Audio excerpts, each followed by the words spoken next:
européenne pour le secteur laitier a changé. À l'avenir, le marché sera confronté davantage à des crises.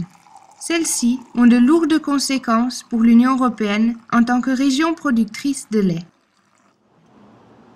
Les crises portent fortement atteinte à la capacité de l'Union européenne de maintenir la production laitière dans toutes ces régions.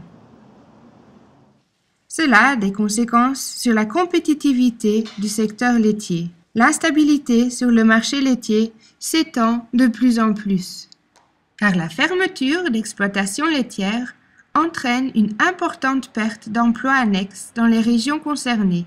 D'autres conséquences sont une désertification des zones rurales due à l'émigration en faveur d'autres régions. Un secteur laitier en bonne santé implique de nombreuses conséquences positives, telles que l'approvisionnement des consommateurs en lait sain et de bonne qualité, le maintien d'emplois dans les zones rurales et des conditions de production équitables. Pour maintenir une telle situation dans l'Union européenne, il est indispensable de prévenir et d'enrayer les crises. Le programme de responsabilisation face au marché est un programme permettant d'identifier et de prévenir des crises sur le marché laitier. Ce programme est activé uniquement lorsqu'une crise s'annonce. En dehors de ces périodes, aucune mesure n'est d'application pour le marché. Qu'est-ce que le programme de responsabilisation face au marché exactement? Comment ce programme, aussi appelé PRM, est-il mis en œuvre? Comment des crises sur le marché laitier peuvent-elles donc être évitées?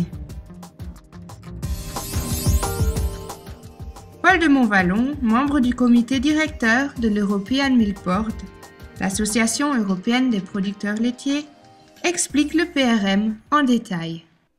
C'est un programme qui est destiné à éviter les crises et à éviter les périodes de surproduction et les baisses du prix du lait trop importantes pour les producteurs. Donc le premier point qui est crucial, c'est que ce programme n'est pas du tout destiné à remplacer les quotas. Ce n'est pas un programme qui doit être appliqué tout le temps, c'est un programme qui ne sera appliqué qu'en période de crise.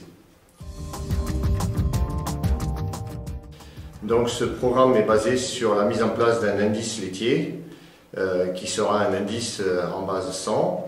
Et cet indice est basé à la fois sur le marché, à la fois sur les coûts de production et sur le prix du lait.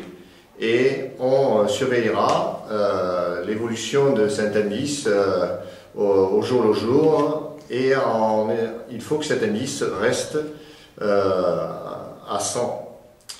Si cet indice après va être décliné en 3 périodes d'alerte. Donc la première alerte, c'est une baisse de l'indice de à peu près 7,5%. Et là, on déclenchera un premier avertissement pour mettre les producteurs en éveil et leur dire qu'il faut faire attention parce qu'on entre en période de surproduction et qu'il y aurait intérêt à ce que chacun baisse sa production pour que le marché retourne à l'équilibre.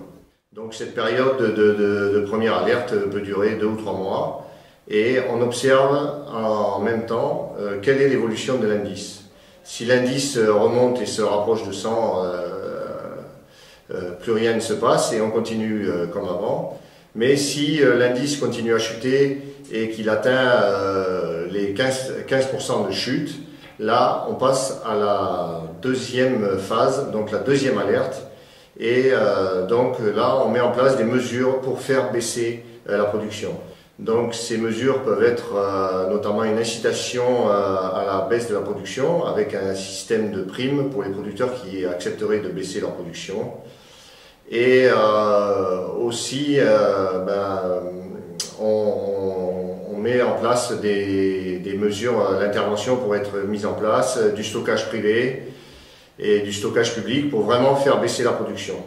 Et on incite fortement tous les producteurs à baisser leur production pour leur montrer qu'il faut absolument faire remonter cet indice et que les exploitations et l'approvisionnement en lait de l'Union européenne est en danger.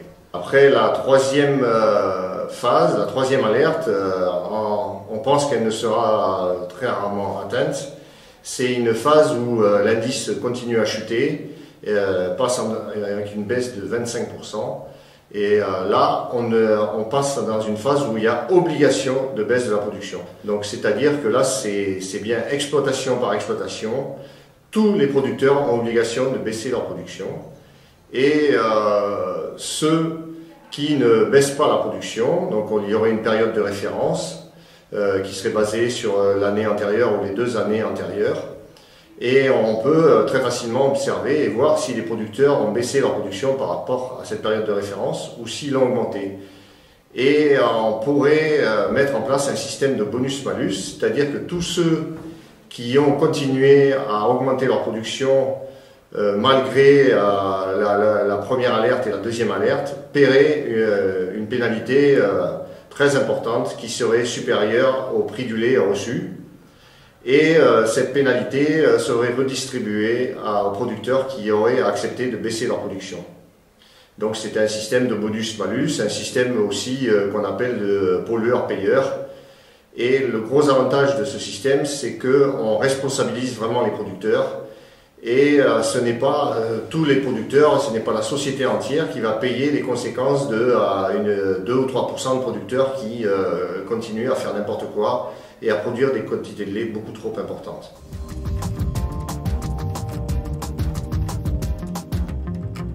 Le gros avantage de ce système, c'est que c'est un système qui est très peu coûteux pour l'Union européenne, puisque la plupart des instruments nécessaires à la mise en place de ce système de responsabilisation existent déjà. Il y a l'agence de surveillance qui surveille déjà les marchés, qui collecte des données auprès des laiteries, auprès des industriels.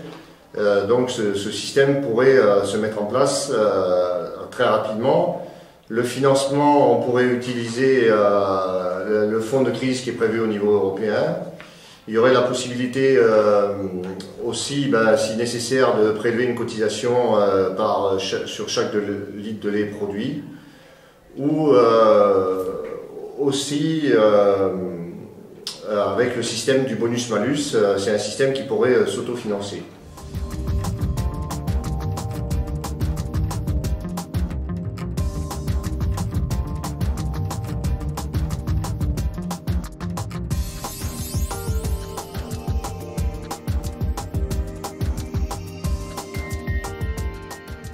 Pour les consommateurs, pour tous les citoyens européens, ce système permettrait de garantir, de sécuriser et de pérenniser une production de lait de qualité pour tous les citoyens européens.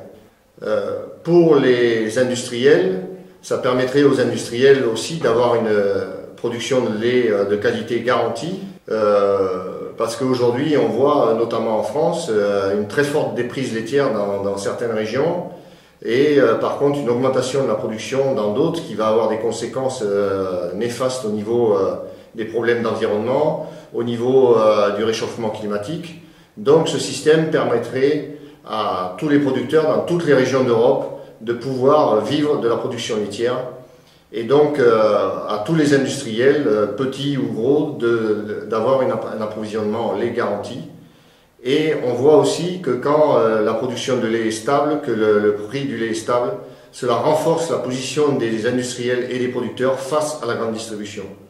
Donc quand on a un équilibre entre l'offre et la demande, on voit très bien que les maillons faibles de la filière sont beaucoup plus forts vis-à-vis des maillons forts.